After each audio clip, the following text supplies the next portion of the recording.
Messieurs, dames, bonjour Bonjour. et merci de nous retrouver pour cette conférence en ligne, Isabelle et Marthe, donc les conférencières du Musée des Augustins. Et aujourd'hui, nous allons vous parler d'un très beau sujet, trésor roman et audace contemporaine. On vous en parle tout de suite. Tout à fait. Depuis mai 2014, vous pouvez voir donc au Musée des Augustins, dans la salle romane, cette installation Georges Pardo. Et attention les yeux, c'est véritablement une audace donc colorée, un pari un petit peu fou, celui de donner une nouvelle vie à ce bel espace qu'est la salle romane. C'est une petite révolution, mais l'idée de créer un dialogue entre l'art ancien et l'art contemporain, ça c'était une très belle idée. Exactement. Et cet art ancien dont vous parle Isabelle, eh bien, il s'agit de la collection romane du Musée des Augustins. Alors, l'époque romane, au Moyen Âge, se situe entre le XIe et le XIIe siècle, donc à partir de l'an 1000, on va dire. Et c'est une époque extrêmement importante pour la ville de Toulouse. Pourquoi?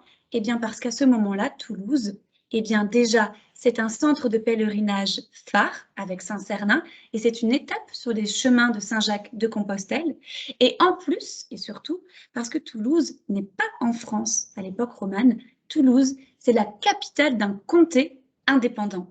Alors les comtes de Toulouse vont justement chercher à faire de cette ville une véritable vitrine du monde. Donc le contexte à cette époque est très favorable au développement et à l'éclosion d'un art original qui est l'art roman et l'art des chapiteaux. Tout à fait. Alors, la collection qu'on va vous montrer, c'est une collection qui est unique au monde et qui provient de 3 cloîtres romans. En fait, Toulouse est un des foyers donc les plus importants du monde roman et on va avoir donc bien une ville qui est le théâtre de 3 chantiers importants. Il y a celui du monastère de la Dorade, il y a celui de Saint-Cernin et il y a celui de la cathédrale Saint-Étienne. Et c'est dans cet ordre-là que nous allons vous en parler. Ces cloîtres, aujourd'hui, sont détruits suite à la Révolution française et quelques chapiteaux subsistent. Ils ont été sauvés in extremis. Et on en est ravis. Alors, pour vous donner une définition rapide du chapiteau, parce qu'on va beaucoup en parler, eh bien, c'est vraiment cette partie supérieure de la colonne, un petit peu comme une tête. On les voit un petit peu derrière nous, mais on va les voir bien sûr en photo. Et en fait, cette partie permet de soutenir l'architecture dans le cloître, de faire le lien entre la colonne et la toiture, mais elle permet aussi, cette partie en pierre, d'avoir et de supporter un décor sculpté. Tout à fait. Alors, on va faire notre petit partage d'écran. Absolument, nous allons passer à nos visuels. Et nous vous rappelons que ça va se passer en 2 temps. Premièrement, on parle des œuvres romanes. Deuxièmement, on parlera de Georges Pardo. Exactement. Donc là, vous avez la salle avec les chapiteaux au-dessus des colonnes et nous commençons avec le monastère Notre-Dame de la Dorade, où ici vous avez donc un dessin qui propose une reconstitution du monastère pour comprendre comment il était au XIIe siècle. Donc là, nous sommes à l'actuelle place de la Dorade, vous savez, juste en face de la Garonne. Aujourd'hui, sur cette place qui est beaucoup plus vide, eh bien, vous pouvez voir une église, mais qui, elle, date de la fin du XVIIIe siècle. Mais au XIIe siècle, on avait ce monastère qui abritait les moines bénédictins. Et on voit le cloître qui se trouve justement avec la souris. On peut voir cette cour carrée ici avec toutes les colonnes autour. Au-dessus, il y a les chapiteaux. Et bien, ce cloître, il a été décoré par plusieurs ateliers tout au long du Moyen-Âge.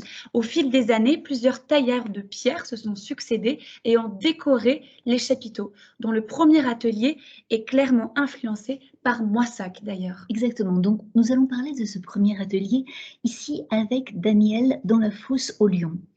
Donc, vous avez un caractère plutôt statique des personnages. Vous voyez le personnage de Daniel au centre, qui est très droit, qui semble dire haut les mains. Vous voyez. En tout cas, vous avez un chapiteau qui est historié. C'est-à-dire qu'il vous raconte une histoire et le sujet est édifiant. Il raconte le miracle de Daniel, qui n'a pas été dévoré par les bêtes féroces qui l'entourent. En fait, il a été condamné pour une faute qu'il n'a pas commise, il est jeté dans une fosse et il n'est pas dévoré. Donc, il est l'exemple même de l'homme juste, de l'homme pieux. Il est ce modèle pour les fidèles. Donc les chapiteaux racontent des histoires souvent bibliques, un petit peu comme une bande dessinée en pierre. Et les chapiteaux sont des supports qui sont à hauteur des yeux pour édifier le fidèle. Il y a la volonté de lui enseigner la Bible. C'est un véritable catéchisme.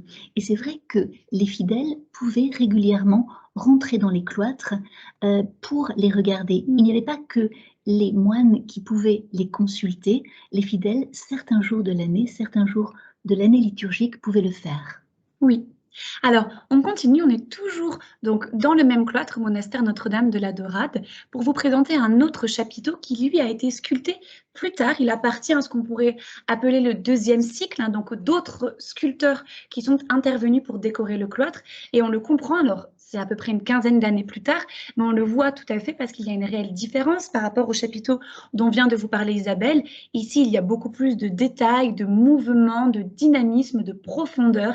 Et on a une histoire qui fait tout le tour et qui prend toute la place sur la corbeille. La corbeille, c'est cette partie qu'on va sculpter, qu'on a justement sous les yeux dans le chapiteau. Alors ici, c'est l'histoire de Jean qui est racontée parce que après avoir été averti par Marie-Madeleine, il court pour voir et découvrir le tombeau du Christ vide. On le comprend, le tombeau est parfaitement creusé, donc on voit qu'il est vide. Et puis, on comprend justement la sidération de Jean, parce qu'ici, c'est le corps qui nous parle. Il n'y a pas vraiment d'expression sur le visage, mais c'est toute la gestuelle qui est signifiante.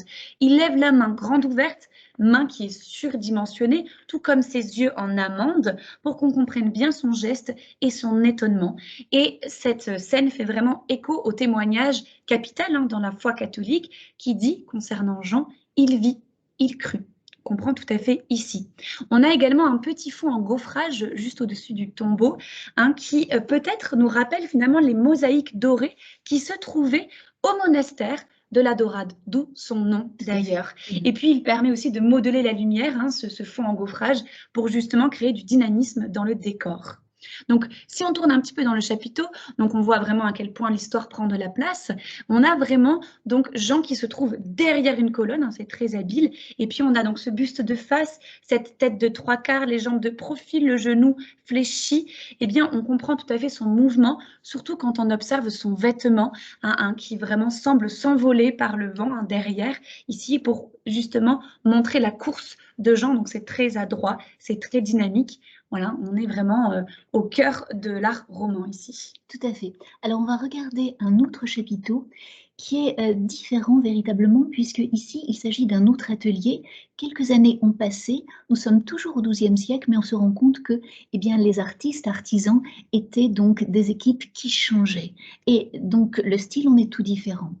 Donc ici, il est question de sirène, d'une sirène qui se coiffe au centre, entourée par un chasseur à gauche et à droite par un centaure. Donc il est à noter que ce chapiteau est positionné sur des colonnes jumelles et que vous avez des personnages isolés. Il n'y a plus de narration, il n'y a pas véritablement de lien, même si on peut en trouver un entre les personnages, mais il y a la volonté de vous dire que chacun exprime quelque chose d'important. En fait, les deux personnages de droite, la sirène et le centaure, sont véritablement ceux qui nous intéressent, puisque en fait, ce sont des personnages qui ont un sens, qui représentent deux exemples à ne pas suivre. La sirène au centre représente la luxure, tandis que sur la droite, le centaure, représente en fait l'absence de maîtrise de soi. Le centaure fait n'importe quoi. Il est ivre en permanence. Donc, si vous voulez, revenons à notre sirène, puisque j'ai dit qu'elle était le symbole de la luxure et de la séduction. Il est important de dire que ces personnages, ont une grosse charge morale. En fait, ils sont ceux qu'il ne faut pas être, et c'est pour ça qu'en fait, on va les montrer avec donc insistance. Alors, ce sont des personnages de l'Antiquité, mais cette sirène qui est une femme poisson n'est pas tout à fait une sirène de l'Antiquité. Je suis bien d'accord avec toi, Marthe, dans la mesure où, à l'époque antique, la sirène est une femme donc ailée, une femme oiseau, mi-femme, mi-oiseau, alors qu'on va rentrer vers le 8-9e siècle et son personnage va se modifier, se métamorphoser pour devenir une femme poisson. Voilà, ça c'est la petite anecdote. Exactement. On change de lieu, nous arrivons à Saint-Cernin. Donc là, on a aussi sous les yeux un dessin qui représente l'abbatiale de Saint-Cernin au XIIe siècle. Alors, on parlait d'abbatiale au Moyen-Âge pour justement mettre en valeur l'abbé qui s'y trouvait. Aujourd'hui, on connaît Saint-Cernin sous le nom de basilique. Les basiliques, ce sont ces églises remarquables qui ont une valeur commémorative. Eh bien, c'est le cas pour Saint-Cernin puisqu'elle abrite le tombeau de Saint-Saturnin, premier évêque de Toulouse. Alors, Saint-Cernin, c'est important de le savoir, c'est la plus grande église romane en France encore debout. Donc, elle est extrêmement célèbre, bien sûr. Elle a été construite à partir de 1070. Alors, pour les chapiteaux, eh bien là, on va voir la différence. Là, à Saint-Cernin, on n'a que des chapiteaux feuillagés ou animaliers. Il n'y a pas d'histoire biblique, ni de leçons de morale, pas de personnages. C'est juste un décor qui fait la part belle à la nature. L'idée, c'est de témoigner la virtuosité des sculpteurs qui parviennent, regardez ce chapiteau, à évider complètement la corbeille. On creuse en 3D, on voit ces lions qui sortent presque de la matière finalement. Et on pourrait penser que, eh bien, au risque de fragiliser l'œuvre, parce qu'à force d'enlever de la matière, voilà, de fragiliser l'œuvre, de fragiliser le chapiteau et de fragiliser l'architecture, effectivement, puisqu'on vous le rappelle, le chapiteau, c'est un élément d'architecture qui soutient une toiture. Donc, c'est pour ça que les sculpteurs alternaient, comme on l'a vu, justement, entre chapiteaux remplis ou chapiteaux évidés, voilà, pour justement ne pas créer de problèmes de construction. bien sûr. Alors, on va ici donc parler de la cathédrale Saint-Étienne. Donc, vous avez ici sous les yeux le plan donc, de la cathédrale au XIIe siècle. C'est le siège d'un évêché. La cathédrale, pour cette raison, est la plus importante à Toulouse, même si on connaît davantage la basilique Saint-Cernin. Donc, le cloître de la cathédrale Saint-Étienne était le plus vaste de toute la France méridionale. 96 chapiteaux au total, dont seulement 7 ont été sauvés. C'est à déplorer parce que vous allez voir en fait le caractère hautement esthétique de ces chapiteaux. Oui, regardez, on va vous montrer un des fleurons de cette collection romane, un des chapiteaux de Saint-Étienne. Donc, on revient au chapiteau historié. Et Isabelle et moi, on va vous raconter d'ailleurs l'histoire de ce chapiteau qui est décliné en plusieurs faces, qui raconte la mort de Saint Jean-Baptiste. Alors ici, on est sur une première partie, un côté, où l'on voit un roi. On reconnaît que c'est un roi parce que, regardez, il a une couronne au-dessus, des habits sertis de pierre et de broderie, assis sur un siège qui attrape le menton d'une jeune femme. Donc le roi, c'est le roi Hérode, et il regarde la jeune femme Salomé qui vient juste de danser pour lui, pour son anniversaire. Et le roi est tellement charmé par cette danse qu'il propose en remerciement de lui offrir ce qu'elle souhaite. Mais Salomé est bien trop jeune pour savoir ce qu'elle veut, donc elle demande conseil à sa mère, et sa mère va lui demander la tête de Saint Jean-Baptiste. Alors justement, de l'autre côté de ce chapiteau, on aperçoit donc Saint Jean-Baptiste dans une mauvaise posture, puisqu'on est en train de lui trancher la tête. Vous le voyez en fait un peu recroquevillé sur lui-même, en train de tomber, et cette épée qui lui passe par le cou, donc sur la gauche du chapiteau. Mais ce qui nous interpelle, et c'est une chose un petit peu récurrente au musée des Augustins, quand on parle du Moyen-Âge, on voit souvent la chose suivante, c'est-à-dire qu'on voit un tout petit enfant, et là, vous voyez, semblant émerger du dos de Jean-Baptiste, il y a un petit enfant qui est accueilli par les bras accueillants, justement, de Dieu le Père dans le ciel. Et cela signifie qu'en fait, Jean est mort, mais sa vie continue, puisqu'il continue de vivre au ciel. Et c'était tellement consolateur pour les fidèles au Moyen-Âge de se dire que après la mort, la vie continuait. Oui, c'est son âme, c'est ça. C'est son âme, oui, exactement. Cet enfant n'est en rien un enfant, mais l'âme de Jean-Baptiste. Et on termine cette histoire sur justement la face la plus importante du chapiteau où le sculpteur a choisi de conclure, vraiment, où là en fait on aperçoit Salomé qui va enfin donner la tête de Jean-Baptiste. Alors, ce qui est intéressant, c'est de comprendre et de voir comment le sculpteur nous parle du mouvement, nous donne l'illusion du mouvement, quelque chose de très dynamique, comme un dessin animé. Regardez, sur la droite, ici vous avez la petite flèche, il y a le bourreau qui était en train de décapiter Saint Jean-Baptiste la partie dont Isabelle vient de vous parler. Eh bien, il est de nouveau représenté à côté comme un petit copier-coller et il donne la tête à Salomé. Salomé attrape la tête et elle est représentée encore une fois à côté et elle donne la tête à sa mère. On a vraiment ce jeu de copier-coller, on a ce dédoublement, hein, ce fondu enchaîné qui permet justement de créer du mouvement et ça, c'est très habile de la part du sculpteur. Et puis, on voit toute la préciosité aussi des drapés, des vêtements, des cheveux qui est tout à fait exceptionnelle. Par contre, les visages, eux, ne sont pas du tout individualisés, hein. Encore une fois, tout est dans le corps et dans la gestuelle. Je souriais alors que Marthe vous parlait, parce qu'à regarder le plateau sur lequel se trouve la tête de Salomé, on avait l'impression déjà d'une partie de rugby. Hein, c'était déjà peut-être un peu ça. Excusez-moi, je ferme la parenthèse.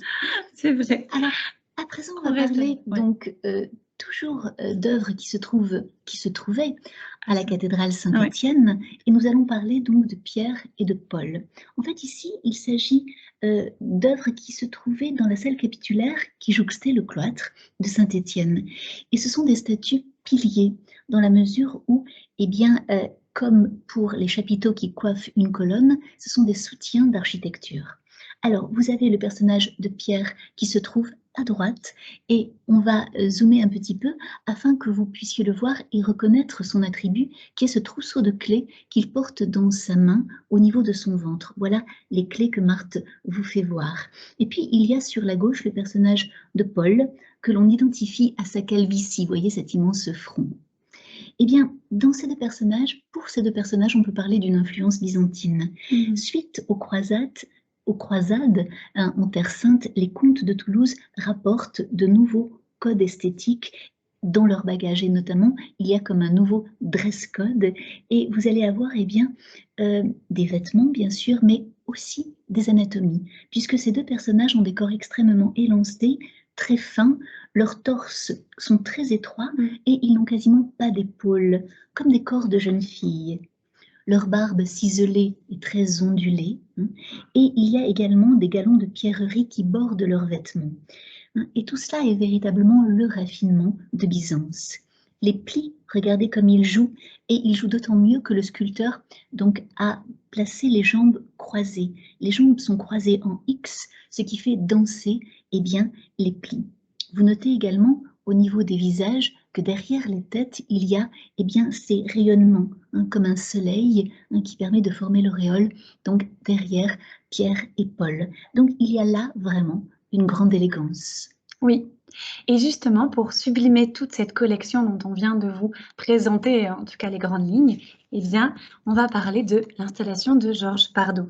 Alors c'est un espace de 600 mètres carrés qu'il a entièrement revisité de manière inattendue et gaie. Son ADN à Pardo, c'est la couleur, vous l'avez bien compris. Alors qui est-il? Eh bien, il est latino-américain. Il vit entre le Mexique et les États-Unis. Il est né à Cuba de parents catalans. Donc voilà, c'est un peu un nomade.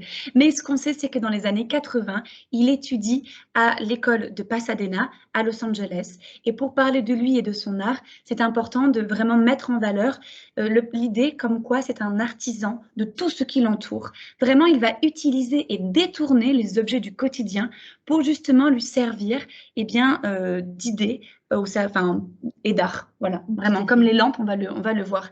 Et en plus de ça, il va questionner les genres, il remet vraiment en question les hiérarchies et les valeurs esthétiques. Pourquoi? Parce qu'il est à la fois, designer, sculpteur, architecte, graphiste, scénographe, bref, il met tout au même niveau pour lui, et en faisant ça, il bouleverse le territoire des arts plastiques, il éclate les frontières traditionnelles. Et c'est un artiste de renommée internationale.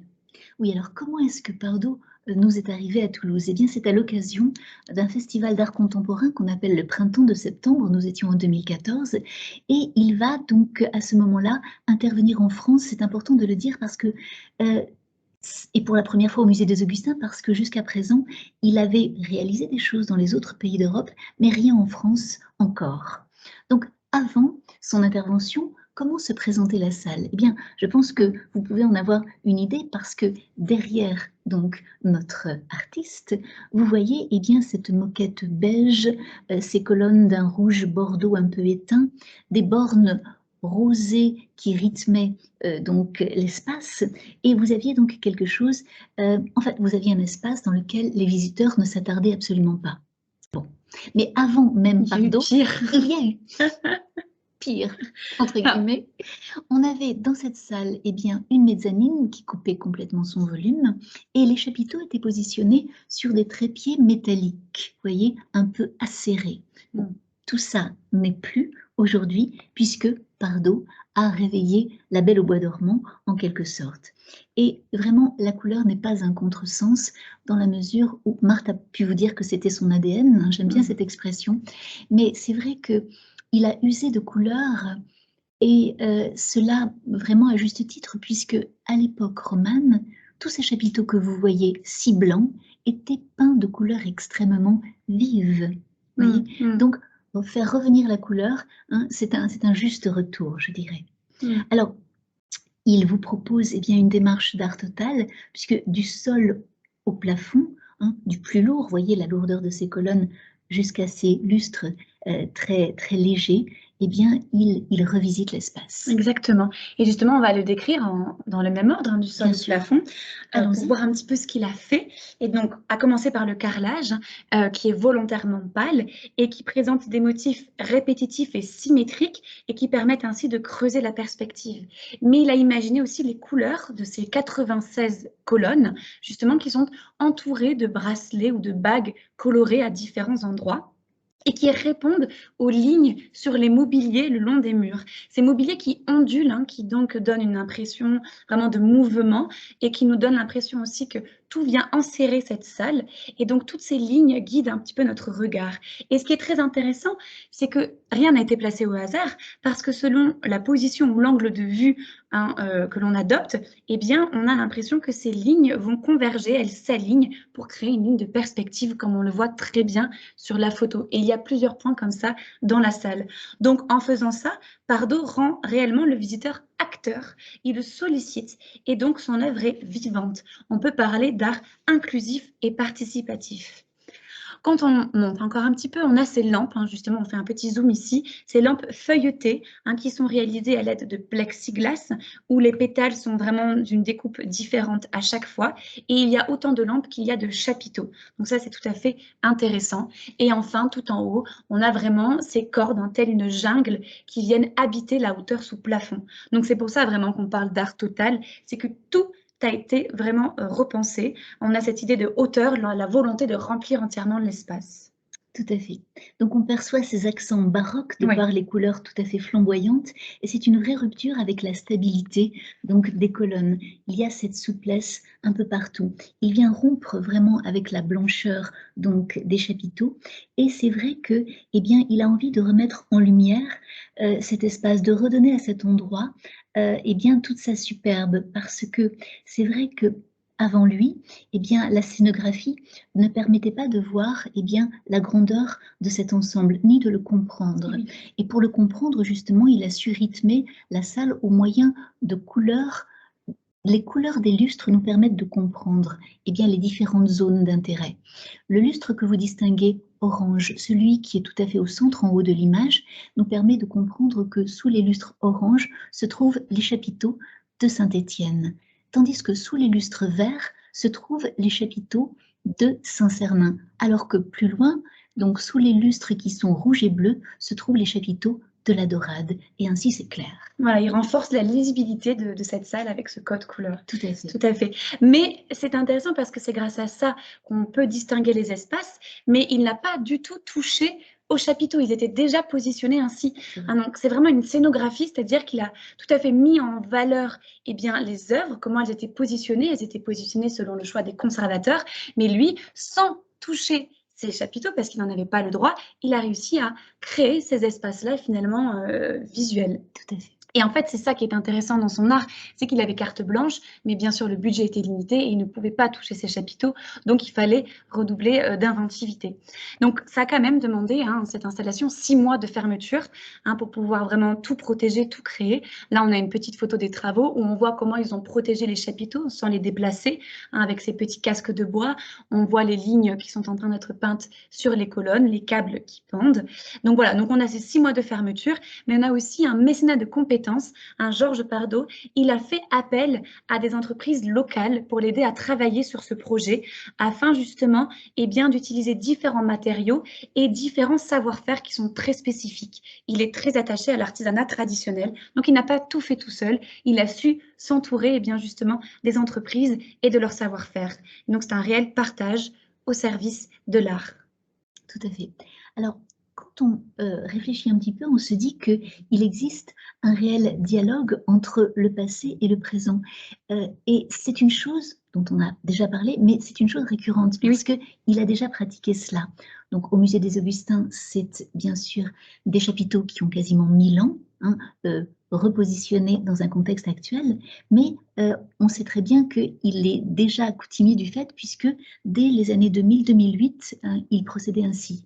Oui, parce qu'ici, vous avez donc 2 images qui vous présentent donc le LACMA, un musée à Los Angeles, où on voit en fait Pardo qui a réalisé des installations, des scénographies pour valoriser ses collections d'art précolombien. Et donc, on retrouve sa signature, on a ses couleurs, on a ses lampes organiques, on a ses lignes obliques, ces accents un peu baroques. Et donc, on comprend vraiment sa signature et cette volonté de voir des œuvres anciennes dans une perspective actuelle. En fait, Pardo, il casse vraiment le discours d'une œuvre figée dans son époque, systématiquement. C'est vrai. Et on avait Ça, c'est en 2008, ouais. Voilà, avec Marthe, on avait très envie de vous montrer une réalisation récente, puisqu'elle date de 2018. Et nous sommes en Arles, depuis Toulouse. Il a eu envie, en fait, de continuer avec des réalisations qu'il nous propose en France. Et vous avez, en fait, un lieu qui est un hôtel qui s'appelle l'Arlatan. C'est au départ, un hôtel particulier de la Renaissance. Et Pardo va complètement le repenser. Il va nous proposer quelque chose d'un peu kaléidoscopique, puisque des salles de bain au placard en passant par les escaliers, les bars, etc. Dans cet hôtel, il y a cette ambition, là encore, d'œuvre d'art totale. Donc vous voyez comme il a plaisir à repenser des lieux publics que sont les musées, les restaurants, les hôtels, et souvent, bien sûr, en s'appuyant sur des bâtiments très anciens. Voilà, donc avec cette belle image, nous arrêtons notre partage d'écran et nous allons pouvoir du coup se retrouver pour conclure. Voilà, sur cette petite présentation qui parlait à la fois de la belle et riche collection romaine du musée et de l'installation de Pardo. Ce qu'on peut dire, c'est vraiment que le pari est gagné. Il y a une réelle satisfaction de la part des visiteurs quand ils entrent dans cette salle. Il y a vraiment cette volonté de déambuler, de circuler et de rester. Isabelle vous l'a dit, l'ancienne scénographie n'invitait pas vraiment à cette déambulation. Là, on a envie de regarder les chapiteaux et donc de prendre plaisir à y rester.